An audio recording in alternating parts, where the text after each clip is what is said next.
네, 안녕하십니까. 조도입니다. 이번 시간 어플리케이션 개발 8번째 시간이고요. 테마별로 공부하는 알고리즘의 수학 테마 3번째 시간이 되겠습니다.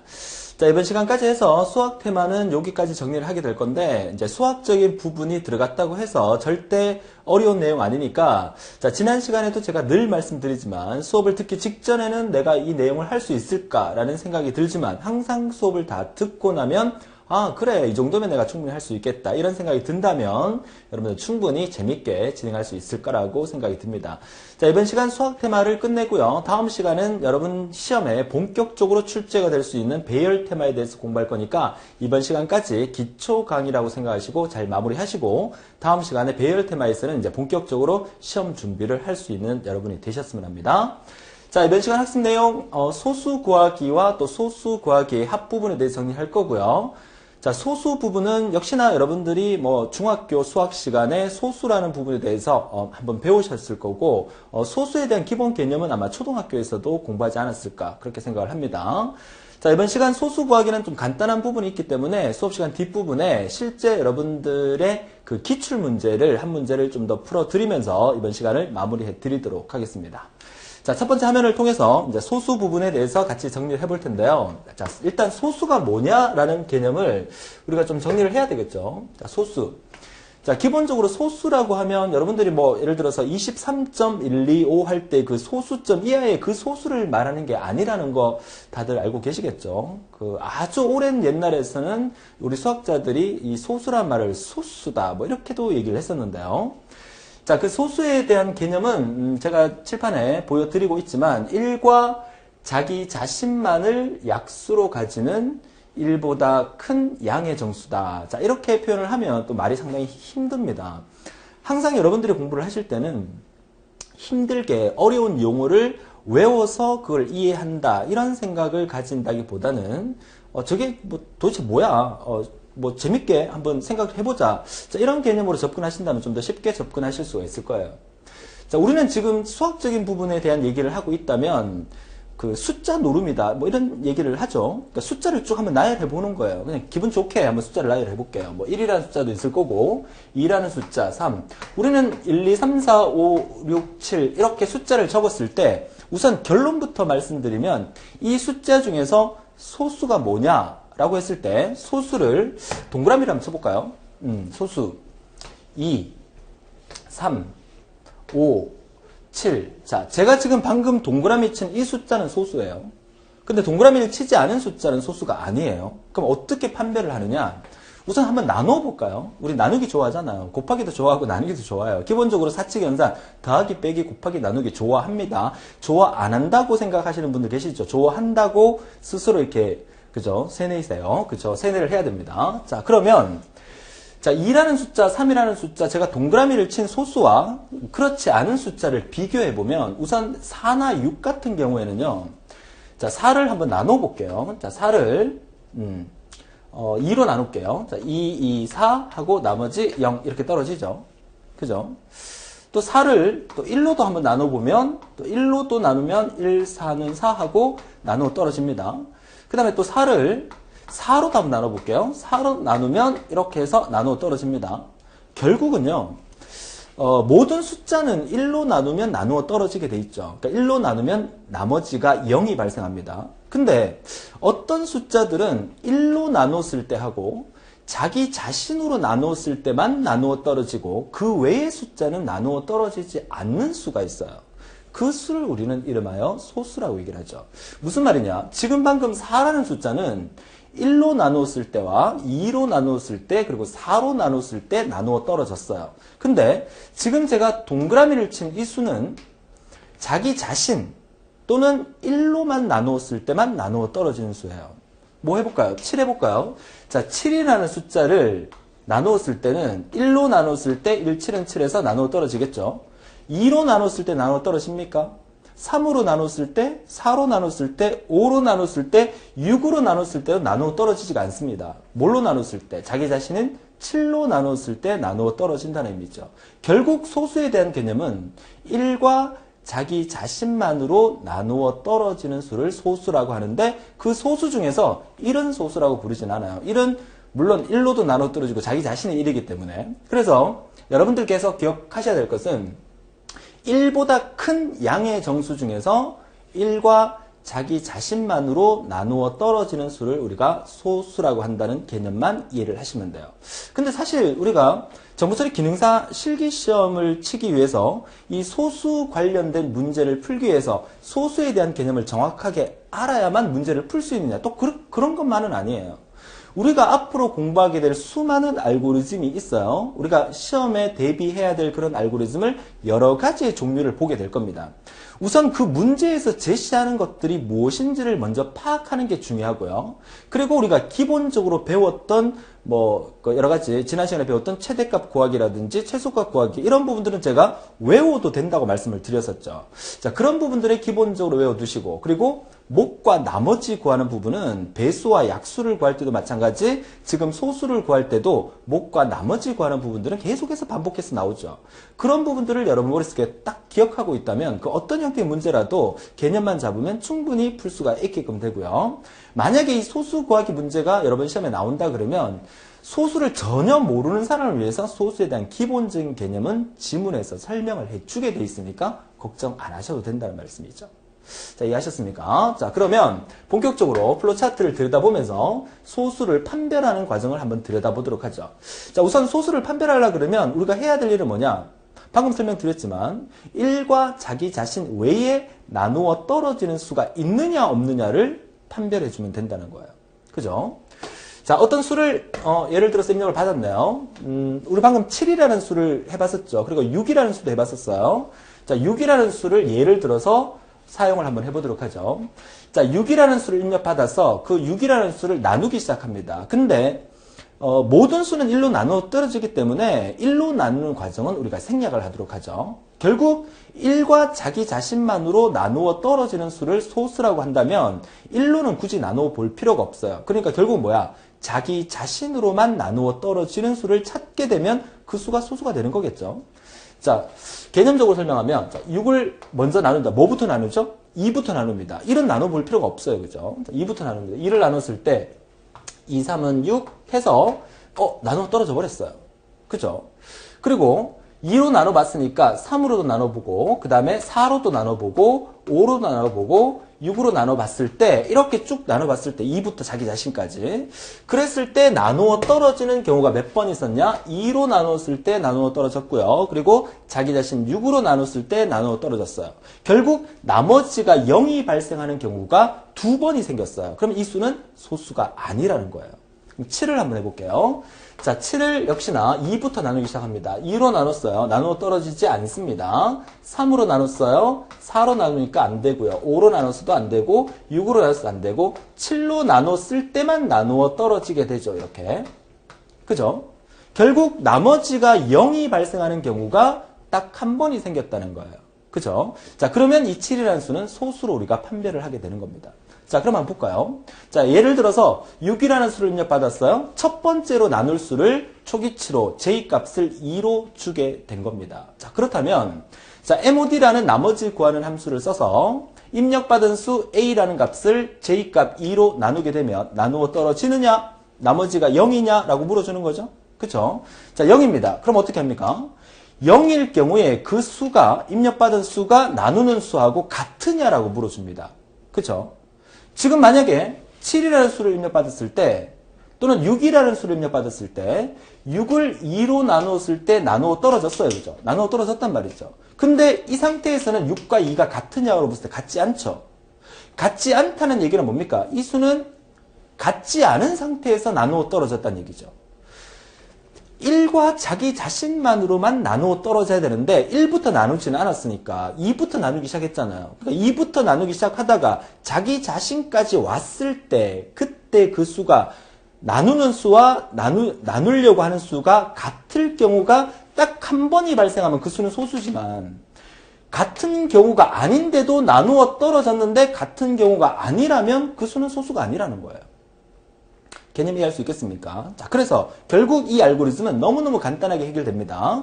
자, 오른쪽에 j는 j 플러스 1이 만들어주는 이유는 여기서 우리가 6이라는 수를 입력받든 7이라는 수를 입력받든 처음에 2부터 시작해서 3, 4, 5, 6까지 자기 자신까지 가야 되고 2부터 시작해서 3, 4, 5, 6, 7 자기 자신까지 가야 되기 때문에 이 수를 이렇게 증가시켜주는 변수를 j라고 잡았을 때 j는 j 플러스 1을 통해서 j 값을 1, 2, 3, 4, 5로 증가시켜 주셔야 되겠죠. 그쵸? 자, 결국 소수를 판별하는 이렇게 짧은 형태의 알고리즘 문제가 우리 시험에 나오지는 않습니다. 그쵸? 하지만 소수를 구해서 그 소수의 어떤 합을 구한다든가 또 소수를 구해서 그 소수를 여러 개를 모아서 또 정렬을 한다든가 이런 혼합형 문제가 나올 수 있기 때문에 소수에 대한 개념을 수학 테마 마지막 시간에서 제가 설명을 드리고자 하는 내용이죠. 자, 이해할 수 있겠죠? 자, 그러면 우리가 소수 판별하는 방법에 대해서 우리가 정리를 했고, 약간 응용된 플로우 차트 하나 더 들여다보도록 하죠. 자, 두 번째인데요. 자, 소수의 합입니다. 이제 본격적으로 우리 시험에 이런 형태로 우리가 출제가 될 수 있다는 거 생각하시면서 보세요. 자, 임의수 A를 입력받았어요. 그쵸? 자, sum이라는 변수를 초기치로 0을 줬다는 것은 뭔가의 합계를 구하겠다는 의미겠죠. 물론 여러분 기능사 실기시험에서 문제가 나올 때 이렇게 플로우 차트만 딸랑 나오진 않습니다. 지금은 제가 기본 개념을 설명드리기 위해서 이렇게 플로우 차트만 그려놨지만 실제로는 이렇게 지문들이 이렇게 많이 나와요. 그러니까 실제로 합을 구하기 위해서 사용되는 변수는 sum이라는 변수를 쓸 겁니다. 그리고 sum이라는 변수 이전에 임의의 a 값을 입력받았을 때 소수라는 것은 1과 자기 자신만으로 나누어 떨어지는 수가 소수입니다. 이런 기본적인 설명은 충분히 나오니까 그 설명들을 자세히 읽어보고 내가 이 문제를 어떻게 해결할 건지에 대해서 충분히 생각한 다음에 플로우 차트를 들여다보는 게 좋겠죠. 그죠? 자, 우리는 앞 페이지를 통해서 소수에 대한 개념을 알았으니까 뭐 충분히 쉽게 정리를 할 수가 있겠습니다. 쭉 한번 훑어보도록 하죠. 자, sum이라는 변수에다가 아무것도 안 담아도 아직 합계 구한 게 없기 때문에 비워둔 겁니다. 자, k값 2로 담아두고 j값 2로 담아뒀어요. 자, 그리고 쭉 내려왔는데 k를 j로 나누었을 때 나머지를 구하게 되죠. 그러면 k라는 값 자체가 2를 의미하는 거예요. 그죠? 2. 그러면 k의 초기치가 2인데 이 문제의 의미는 뭐냐면 임의의 숫자를 10을 입력받았다고 가정할게요. 자, 색깔이 잘 안 보이니까 자, 다른 색깔로 자, 10이라는 숫자를 입력받았다. 그럼 이 알고리즘에서 해결해야 될 것은 a 값을 10을 만들어 뒀어요. 그러면 k 값과 j 값을 둘 다 초기치 2로 줬다는 것은 여기서 k를 j로 나눈다는 의미겠죠. 그러면 k 값이 2부터 10까지 변하게 만들어요. 그러면 2부터 10까지 변하게 만들어서 2, 3, 4, 5, 6, 7, 8, 9, 10까지의 수 중에서 소수를 가려내는 거죠. 자, 이 수 중에서 소수를 가려내면 소수는 3, 2부터 2, 3, 5, 7 이렇게 되겠죠. 2부터 10 사이의 수 중에서 소수는 2, 3, 5, 7, 4개밖에 없어요. 그러니까 이 4개를 다 뽑아내서 2 더하기 3 더하기 5 더하기 7의 합은 얼마냐 이거를 푸는 문제라는 거야. 임의의 A를 입력받았어요. 그쵸? 그리고 난 다음에 2부터 그 숫자까지 사이에 소수가 몇 개 있는지를 계산하고 물론 숫자의 개수까지 소수의 개수까지 구하라 그러면 카운트를 해주면 되겠죠. 그죠? 그래서 그 소수를 다 뽑아내서 이렇게 합을 구하는 알고리즘이다. 이렇게 보시면 되겠죠. 나누는 수는 j가 되겠죠. 무조건 소수를 구할 때는 2부터 나눠줍니다. 이런 굳이 나눠줄 필요가 없으니까. 모든 수가 다 1로 나눠 떨어지니까. 그쵸? 이해하셨습니까? 자, 그러면 자, k라는 값을 2부터 시작해서 나눠줍니다. 자, 2를 j값 2로 나눠줬을 때 나누어 떨어지느냐 일단 먼저 물어봐야 되겠죠. 그런데 이렇게 나누어 떨어졌을 때 이쪽 왼쪽으로 먼저 오게 되겠죠. 왼쪽으로 오게 되면 k하고 j하고 같으냐라고 물어줍니다. 그죠? k하고 j하고 같다는 얘기는 자기 자신까지 벌써 j값이 증가가 됐다는 얘기죠. 그죠? 자, 그랬을 경우에 k하고 j가 같으면 그 수가 이제 모두가 끝났기 때문에 그 k값을 누적시켜서 소수를 뽑아내서 그 합을 구하게 되는 거고 같지 않다면 다시 카운트해서 올라가게 되는 겁니다.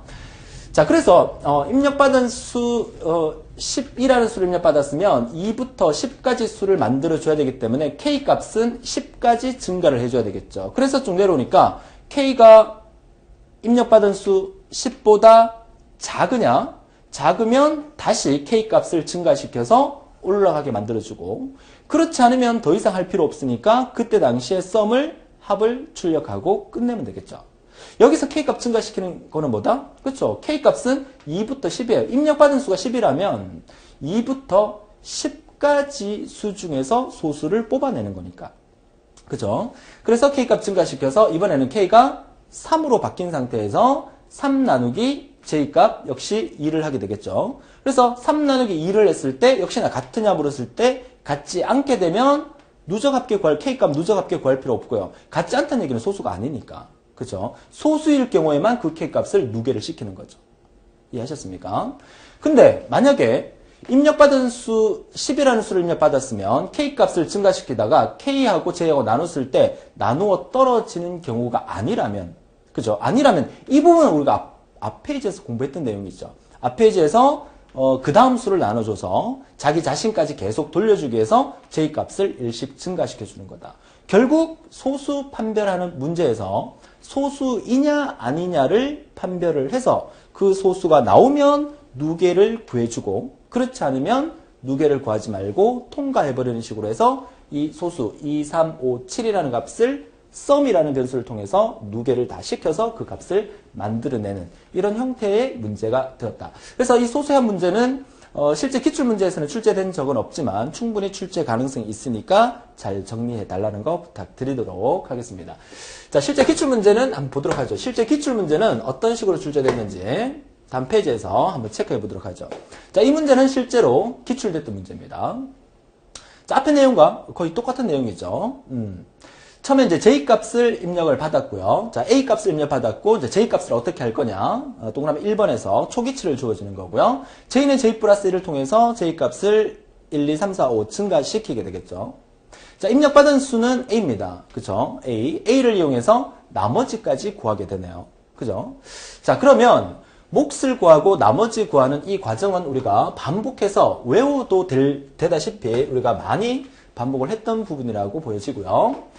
자, 입력받은 수, 가상해서 임의의 수를 입력받아 봅니다. 우리가 지금 소수 문제를 풀고 있기 때문에 소수에 관련된 거, 이번에 좀 작은 수 5를 한번 입력을 받아볼까요? 자, 5를 입력받았으면 옆에다 이렇게 연습장에다 이렇게 한번 적어보는 거예요. 자, 5를 입력받아서 맨 처음에 뭐부터 나눕니까? 1로 나눌 필요는 없다 그랬어요. 항상 소수 구할 때는 2부터 나눠줍니다. 자, 2를 나눴습니다. 나누어 떨어지지 않습니다. 자, 3으로 나눴어요? 아니고요. 4로 나눴어요? 아니고요. 5로 나눴을 때 나누어 떨어집니다. 5, 1은 5. 이렇게 해요. 그러면 여기서 여러분들이 체크할 수 있는 부분은 처음에는 무조건 2로 나눠줘야 되는구나. 입력받은 수 5라는 것은 A 값으로 입력받았고 나누는 수는 뭘로 나눠요? J로 나누죠. J 값이라는 거죠. 그러면 J는 초기치가 뭘로 들어와야 된다? 2로 들어와야 돼요. J의 초기치는 2로 들어와서 2, 3, 4, 5, 6으로 5까지니까 2, 3, 4, 5까지 증가해야 되겠죠. 그러면 J의 초기치가 2로 만들어져야 되는데 여기서 아무 생각 없이 동그라미 1번 답을 2라고 적으면 될까요? 안 될까요? 안 되죠. 왜? J는 J 플러스 1이 바로 그 다음번에 그죠? 그 다음 식으로 나와버리죠. 그러면 실제로 우리가 계산해야 될 J는 이 부분의 J가 뭐가 돼야 된다? 2가 돼야 된다는 거죠. 자, 이 부분의 J가 만약에 2가 되려고 만든다 그러면 J는 J 플러스 1에서 J의 초기치 이 값은 얼마가 돼야 돼? 1이 되면서 J의 초기치는 1이 들어야 된다. 이 사실을 여러분들이 문제를 풀 때 잘 보셔야 돼. 그죠? 맞습니까? 그러니까 기본적인 원리만 생각을 해서 소수 구할 때 나누는 수의 초기치는 무조건 2여야 돼. 이것만 외우고 시험수로 갔다가는 갈로 1번에 2라고 적을 수밖에 없어요. 근데 순환적인 원리를 파악했을 때 우리는 2부터 2, 3, 4, 5 증가하려면 J는 J 플러스 1이라는 식에 들어가야 되는데 우리가 실제로 몫과 나머지를 구해서 나머지가 나누어 떨어지느냐를 판단하는 부분에서 J로 나눠줘야 되는 첫 번째 수가 2라는 사실을 알게 되면 여기 값이 2라는 사실을 알기 때문에 J의 초기치는 1이라는 사실을 우리가 충분히 찾아낼 수가 있다는 겁니다. 그죠? 자, 좋아요. 자, 그러면 이제 몫과 나머지를 구하게 되는데, 자, 몫과 나머지 어떻게 구합니까? 몫을 구하는 거는 공식처럼 우리가 외워도 된다 그랬었죠. 입력받은 수 A를 뭘로 나눕니까? J로 나누죠. 그러면 A를 나눕니다. J로. 이렇게 나누는데 반드시 소수가 나올 수 있기 때문에 몫을 구할 때는 int 함수를 써서 소수 이하를 절삭하게 되죠. 그래서 몫을 구하는 식은 int 갈로 A 나누기 J가 되겠습니다. 자, 몫을 구했어요. 자, 이제 나머지를 구합니다. 자, 나머지를 구하는 방법은 입력받은 수에서 방금 구했던 몫에다가 곱하기 나누는 수 J를 곱해주면 나머지를 구할 수 있다. 자, 이 두 부분을 우리가 줄여서 어떻게 쓸 수 있어요? MOD 함수를 쓰게 되면 MOD 갈로 열고 A J 이렇게 쓰셔도 되고요. 또는 A 나누기 J 이렇게 쓰셔도 돼요. MOD가 사용됐다는 것은 나머지를 구하는 거니까. 우리는 NMG라는 변수에서 나머지를 구했습니다. 그죠? 그래서 내려와서 나머지가 뭐 0이냐라고 판단해야 되겠죠? 나누어 떨어지느냐. 4분의 2 꼴이 들어가겠네요. 그죠? 자, 나머지가 0이면 어떻습니까? 나머지가 0인 상태에서 우리가 해야 될 일은 뭐다? 그 나머지가 0인 상태에서 입력받은 수와 나누는 수가 똑같으냐를 물어줘야 되겠죠? 그러니까 계속해서 2로 나누고 3으로 나누고 4로 나누고 5로 나눴을 때 한 번도 나누어 떨어지지 않고 통과하다가 자기 자신이 왔을 때 나누어 떨어진다면 그 수가 소수가 되는 거니까 입력받은 수와 나누는 수가 같으냐라고 물어주게 되는 거죠. 그죠? 자, 같으면 뭐다? 그 수가 소수가 되는 거고, 그렇지 않으면 소수가 아니다 하고 끝내버리는. 뭐 사실 화살표는 이렇게 와서 끝내주는 게 맞겠죠? 이렇게. 됩니까? 자, 어떻습니까? 이렇게 딱 풀어보고 나니까, 아, 이 문제가 시험에 나왔으면 좋겠다, 이런 생각 안 들어요? 그쵸? 드는 게 정상이죠? 여러분들이 어떻습니까? 이 강의를 처음 들을 때, 소수 얘기하니까, 아, 소수 또 어떻게 해야 돼? 이런 생각이 들었을 겁니다. 그죠? 그런데, 강의를 듣고 여기까지 문제를 이해하고 나니까, 아, 이제는 이 문제가 나왔으면 좋겠다. 모든 강의가 다 그래요. 모든 강의가. 그래서 정보처리 그 수업을 제가 이렇게 진행하다 보면 항상 그런 느낌을 받아요. 그러니까 불합격하신 분들 대부분이 강의를 제대로 안 들었습니다. 이 부분들이 대부분이 많아요. 강의를 모두 다 들었습니다. 근데 안 됐습니다. 이런 경우는 잘 없어요. 그렇죠? 그래서 강의를 정독해서 처음부터 다 듣게 되면 강의를 시작할 때의 마음과 또 강의가 끝났을 때의 마음은 늘 달라진다는 사실의 느낌을 한 5강, 6강 지나면서 그 느낌을, 그 피를 받으셨다면 강의를 끝까지 다 완강할 수 있는 거예요. 그렇죠? 시간이 없다, 바쁘다 이런 핑계로 강의 대충 듣게 되면 나중에 다시 재시험 쳐야 되면 그 시간이 그만큼 더 소모가 된다는 그런 의미가 있기 때문에 반드시 처음 시작할 때 이번에 꼭 합격하겠다 그런 마음으로 강의를 처음부터 끝까지 정독해서 들어달라는 거 부탁을 드리도록 하겠습니다. 자, 소수과학이 여기까지입니다. 자, 이번 시간 내용 너무 짧기 때문에 제가 문제 한 문제를 더 가지고 왔어요. 자, 이 부분은, 이 문제는 공단 예시 문제라고 했는데, 사실 여러분들이 지금처럼 정보처리 실기, 과거 좀 오래됐죠. 2006년, 2005년 마지막 시험부터 여러분들이 지금 치고 있는 이 알고리즘 형태의 문제가 진행이 돼요. 과거 2005년 이전에서는 실제 정보처리 시험에서 실기 시험은 직접 컴퓨터 앞에 앉아서 프로그래밍을 막 하는 그런 시험이었거든요. 그래서 2005년 마지막 시험에 이런 제도로 시험이 바뀌면서 한국산업인력공단 측에서는 앞으로 이렇게 문제를 출제할 겁니다 라고 예시를 내준 문제가 있어요. 그 문제를 이번 시간에 같이 한번 풀어보도록 하죠. 자, 공단 측에서는 이렇게 문제를 앞으로 출제할 겁니다 예시를 했는데 이 문제를 받아보는 순간 참 재미있는 부분 몇 군데를 제가 발견을 하게 되죠.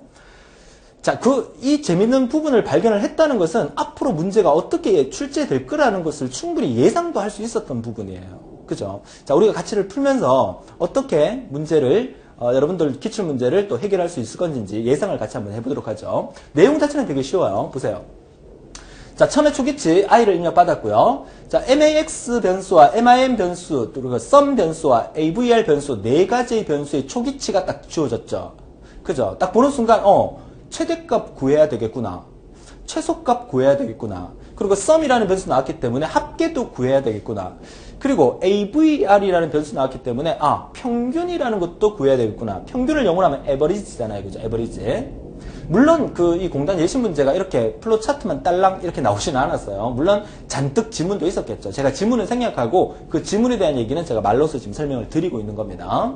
자, 결국 이 문제는 뭐냐면 최대값도 구하고 최소값도 구하고 그리고 합계도 구하고 평균도 구하라 이 말이에요. 자, 우리가 기본적으로 최대값 구할 줄 알고 있죠. 지난 시간에 우리가 최대값 구하는 거 배웠어요. 자, 최소값 구하는 방법 알고 있죠. 최소값 구하는 것도 지난 시간에 배웠어요. 자, 합계는 어떻게 구합니까? 합계는 주어진 데이터가 있으면 주어진 데이터를 계속 누계시켜서 sum이라는 변수로 합계를 구한다면 sum은 sum 플러스 누적 대상 마르고 닳도록 했던 거죠. 자, 그런데 이런 학생이 있어요. 선생님, 좋아요. 최대값 구하는 거 우리가 배웠어요. 최소값 구하는 것도 우리가 배웠어요. 합계 구하는 것도 우리가 배웠어요. 선생님, 평균 구하는 거 우리 안 배웠는데요? 제가 옆에 있었으면 한 대 이렇게 탁 때리고 싶어요. 그죠? 자, 평균 구하는 걸 안 배웠다. 자, 이 말에는 조금 모순이 있죠. 자, 우리가 지금까지 최대값, 최소값, 합계 구하는 거 배웠어요. 그러면 기본적으로 여러분 상식으로 평균을 어떻게 구합니까? 평균은 여러분이 학교 다닐 때 뭐 중간고사, 기말고사를 쳤어요. 자, 중간고사, 기말고사를 쳤으면 여러분의 중간고사, 기말고사의 평균 점수를 계산할 때는 과목의 모든 점수의 합을 다 계산한 다음에 그죠? 그 과목 수로 나누어주면 평균을 구할 수가 있는 거잖아요. 그쵸? 그래서 지금까지 저랑 같이 공부해보면서 평균 구하는 거는 한 번도 다룬 적은 없어요. 그죠? 하지만 여러분들이 합계를 구하는 걸 배웠기 때문에 평균 구하는 것은 당연히 합계를 구하고 난 다음에 그 과목 수로 나눠주면 평균을 구할 수 있다는 사실을 안다면 충분히 이 문제를 해결할 수 있는 거예요. 여러분들이 정보처리 기능사 실기시험을 치면서 여러분 시험에 그 어떤 문제가 나올지 몰라요. 그죠? 그러면 제가 강의 수를 한 20여 개 정도 만들 건데요. 기본 강의를. 그러면 20여 개 만든 강의 속에서 다뤘던 내용이 만약에 시험에 나온다면 얼마나 좋을까요? 하지만 그런 경우는 물론 많겠지만 저는 시험에 나올 위주의 내용을 뽑아서 여러분한테 강의를 해드리기 때문에 제가 강의한 내용에 대해서 시험에 나오기를 바라고 또 그럴 겁니다. 하지만 그렇지 않더라도 여러분들이 그 문제를 해결할 수 있는 능력을 키워야 된다는 거죠. 여러분이 평균을 배우진 않았지만 합계를 구해서 과목 수로 나누는 게 평균이라는 개념을 안다면 충분히 이 문제를 해결할 수 있는 거죠. 그 문제가 이 알고리즘을 해결하는 데 가장 중요한 키포인트예요. 그 부분은 이따 뒤에서 다시 한번 설명을 드리도록 하죠. 자, 그럼 우선 합계, 최대값, 최소값, 합계 구하는 것까지만 체크해 보도록 하죠. 자, 좋습니다. 자, 최대값, 초기치. 자, 지난 시간에 정리했었죠. 최대값 구할 때는 초기치를 항상 어떻게 하라? 그쵸? 엄청 작은 값으로 하라. 자, 지난 시간에 아주 강조해 드렸던 내용이에요. 자, 최소값 구할 때 초기치는 어떻게 하라? 엄청 큰 값으로 초기치를 지정하라. 역시 지난 시간에 강조했던 내용이고요. 합계 구하는 거는 당연히 누적 합계니까 처음에 합계 구한 거 아무것도 없으니까 초기치는 0으로 잡아두겠죠. 평균도 마찬가지고요. 자, 내려왔습니다. 자, 갈로 1번에서 자, 우리는 갈로 1번에서 뭔가를 넣어줘야 되는데 우리가 이 내용을 쭉 보니까 배열 변수가 많이 사용이 됐죠. 배열 변수는 S갈로 I, S갈로 I, 배열 변수가 사용됐어요. 자, 그러면 배열을 일단 그려봅니다. 자, 우리가 이렇게 지난 시간에 최대값, 최소값 구할 때 이렇게 5개의 공간을 만들어 놓고요. S갈로 I가 중간에 나와 있으니까 이 배열 이름을 S라고 준다면 얘가 1번 방, 2번 방, 3번 방, 4번 방, 5번 방이라고 가정을 하죠. 그러면 이 1번 방, 2번 방, 3번 방, 5번 방 얘를 나타내는 변수를 우리가 I라고 잡아주는 거죠. 됐습니까? 그러면 이 전체 배열 이름을 우리가 뭐라 불러요? S갈로 I다. 이렇게 우리가 부를 수 있는 거죠. 됩니까? 자, 그러면 I 값을 1, 2, 3, 4, 5로 증가시키면서 S갈로 1번 방, 2번 방, 3번 방, 4번 방, 5번 방, 6번 방을 만들어주는 거예요.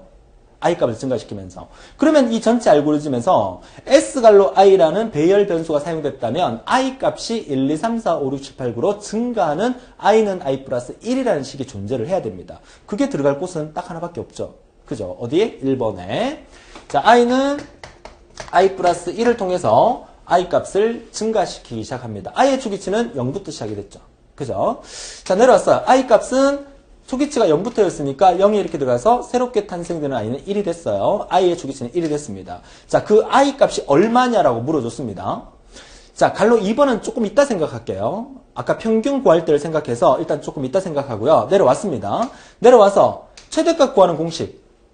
자, 최대값 구하는 공식. 여기 어떤 데이터가 뭐 20이라는 데이터, 30이라는 데이터, 100이라는 데이터, 10이라는 데이터, 50이라는 데이터가 들어있다고 가정한다면 여러분들이 최대값 구할 때는 어떻게 한다고 그랬죠? 맥스라는 임의의 방을 만들어 놓고 이 안에다가 초기치를 넣어두고 이 초기치와 각 방의 데이터를 이렇게 비교해 나가게 되는 거죠. 자, 이렇게 비교해 나갔을 때 이 안에 마지막에 뭐가 들어와요? 제일 큰 값, 최대값이 들어와야 된다는 사실이죠. 자, 이해하셨습니까? 자, 그러면 최대값을 구하는 공식은 자, 이렇게 우리가 이루어지는 거죠. 자, 여기에 이쪽이 yes가 되겠죠. 물론. 자, 그러면 max라는 임의의 방 안에 들어있는 숫자와 그리고 뭐와 이 배열 안에 들어있는 방과 이렇게 비교해 나가야 되죠. 그쵸? 배열 변수 이름이 뭐다? S갈로 I. 그러니까 결국 여기서는 S갈로 I라는 얘랑 비교하는 거죠. 결국 맥스 방 안에 들어있는 거와 S갈로 I 방 안에 들어있는 거 비교했을 때 누가 더 크면 얘가 더 크면 그죠? 얘가 더 크면 얘 몰아내고 얘를 집어넣어라. 지난 시간에 배웠던 내용이죠. 그죠? 맞죠? 자, 그러면 4번 답 쉽게 해결할 수 있을 거고요. 자, 그 다음에 그렇게 됐을 때 S갈로 I 방에 있는 것을 맥스 방에 넣어라. 이렇게 되는 거고. 최소값 구할 때는 어떻게 한다 그랬어요? 자, 이 부분이 최소값 구하는 공식이라고 외워도 된다 그랬어요. S갈로 I 방에 있는 거와 MIN 방 안에 들어있는 거랑 비교했을 때 MIN이 더 크면 어떻게 돼? 얘가 크니까 얘는 뭐야? 작은 값이죠. 그럴 경우에 어떻게? S갈로 I 방 안에 있는 거를 어디에다가 MIN이라는 방 안에다가 넣어라. 이렇게 되는 거죠. 자, 결국 우리는 무슨 일을 한 거죠? 자, 이 부분에서 최대값을 구했어요. 이 부분에서 최소값을 구했어요. 이제 뭐 합니까? 최대값도 구하고 여기서 최대값 뭘로 구했습니까? 얘가 최대값 구해졌겠죠. 그럼 최소값 얘 구해졌겠죠. 이제는 우리가 뭘 합니까? 합계도 구해야 되죠. 합계 구하는 식 뭐죠? 그쵸? 썸은 썸 플러스 누적 대상, 썸은 썸 플러스 네모. 당연히 6번은 썸은 썸 플러스 누적 대상. 자, 여기서 누적 대상 뭘 합계를 구해야 돼요? 여기 있는 값들 하나, 둘, 셋, 넷, 5개 있으면 5개 다 합계 구하는 거잖아. 이 방 이름이 뭐예요? S갈로 I. 그래서 S갈로 I 방 안에 있는 것을 I 값을 1, 2, 3, 4, 5로 증가시켜주면서 첫 번째 방에 있는 데이터, 두 번째 데이터, 세 번째 데이터를 하나, 둘, 썸이라는 변수에 넣으면서 합계, 누계를 구하게 된다는 거죠. 자, 여기까지 합계가 다 구했단 말이죠. 최대값 구했죠?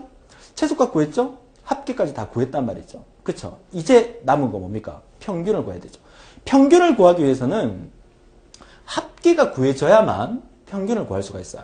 합계 없이 평균을 구할 수 없죠. 물론 여러분 그 프로그램 중에서 수치 계산을 편하게 해주는 프로그램 여러분 알고 있는 거 뭐 있어요? 그쵸? 마이크로소프트에서 만든 엑셀이라는 프로그램 있죠? 자, 엑셀이라는 프로그램은 수치 전문 계산용 프로그램이기 때문에 엑셀이라는 프로그램에서는 굳이 합계를 구하지 않아도 average라는 함수를 써서 평균을 구할 수 있다는 사실 아실 겁니다. 그쵸? 그렇게 구할 수 있는데 지금 알고리즘에서는 합계를 구해서 그 합계를 과목수로 나눠서 평균을 구한다는 거죠. 그럼 평균 구하는 식이 어디 있냐 찾아보니까 여기 있네요. 그죠? 그래서 평균이라는 변수를 AVR로 넣기 때문에 여기까지 합계를 다 구하고 난 다음에 빠져나와서 이 부분에서 평균을 구하기 위해서 썸 나누기 I를 내서 평균을 구한대요. 자, 이 부분이 이 문제에서 가장 하이라이트예요. 그쵸? 가장 중요한 부분이에요. 이해를 잘 해야 되는 부분이야. 평균을 구하기 위해서는 우리가 구했던 썸을 구해서 그 썸에다가 I를 나눠준다는 거죠. I는 뭡니까? I는 이거 몇 바퀴 돌았냐는 거죠. 그죠? 이거 몇 바퀴 돌았냐는 거니까 만약에 데이터가 5개였어요. 만약에 데이터가 5개였으면 이거 5바퀴 돌겠죠. 그죠? 합계를 5개 구해야 되니까 5바퀴 돌고 빠져나와서 이 값은 뭐가 돼야 돼? 5가 돼야 돼요. 그죠? I 값은 5가 돼야 돼요. 만약에 데이터가 5개였다면 I 값은 무조건 5가 돼야 돼요. 자, 데이터 5개라고 가정하고 지금 들여다보는 겁니다. 일단 정답 미리 보지 마세요. 자, 데이터 5개라고 들여다보고 보는 겁니다. 자, 데이터 5개였어요. 그러면 결국 썸 나누기 5를 해서 평균을 구해야 돼. 그럼 I 값은 5가 돼야 돼요. 그쵸? 그럼 3번 답이 뭐가 되는 거야? 3번 답이 뭐가 돼야 돼? 5가 돼야 되는 거야. 3번 답이 5가 돼야 되는 거야. 그쵸? 자, 근데 이 문제는 지금 답이, 지금 2번 답이 8로 나와 있기 때문에 이 데이터가 몇 개였냐면 7개였어요. 그러니까 실제 시험 문제. 지금 우리 문제는 지문이 없기 때문에 그런데 실제 데이터는 몇 개였다? 7개였다. 뭐 여기 80이 있었겠죠. 여기 70이 있었겠죠. 6개, 7개. 그러면 실제 데이터가 7개였다. 그러면 여기 답이 뭐가 돼야 돼? I 값이 얼마가 돼야 돼? 얘는 7이 돼야 되죠. 그러면 이 I 값은 뭐야? 여기 7이 돼야 돼. 그래서 갈로 3번의 답은 7이었었어야 돼요. 그죠? 뭐 7이었었어야 되는 게 아니라 갈로 3번의 답은 7이 맞아요. 맞습니다. 그런데 우리 시험은 완전한 주관식이 아니죠. 우리 시험은 40개의 답 항보기에서 그 답을 찾아서 OMR 카드에 마킹하는 시험이에요. 근데 그 40개의 답항을 뒤져보니까 7이 없는 거예요. 그래서 이게 그 공단 측에서 나온 예시 문제이긴 했지만 만약에 실제 시험에서 이 문제가 나왔다면 학생들 손을 번쩍 들고 답항에 답이 없습니다. 이렇게 얘기를 해야 되는 거죠. 그쵸? 근데 얘기를 해도 소용이 없어요. 그죠? 출제위원은 틀림없이 답을 만들어 놨을 거란 말이죠. 그러면 우리가 여기에 3번 답이 7이라고 생각을 했습니다. 혹시 아직까지 3번 답이 7이 왜 7인지 모르고 있으면 안 돼요. 왜? 데이터가 7개였을 때 평균 구하는 것은 이거 다 더해서 나누기 7하면 되잖아요. 과목수가 7개니까. 그래서 썸 나누기 i에서 i는 7로 나눠줘야 되기 때문에 이 i 값은 여기서 7이 돼야 된다는 거야. 답항이 7이 없었다는 거야. 무조건 우리는 3번에 7을 만들어내야 돼요. 어떻게 7을 만들어요? 어떻게 7을 만들죠? 그러니까 이게 이 문제의 하이라이트였다는 거야. 가장 중요한 부분이었다는 거야. 우리는 이 과정을 돌면서 이걸 몇 바퀴 돌았어요. 데이터가 7개였다면 얘를 7바퀴 돌았을 거 아니에요. 그죠?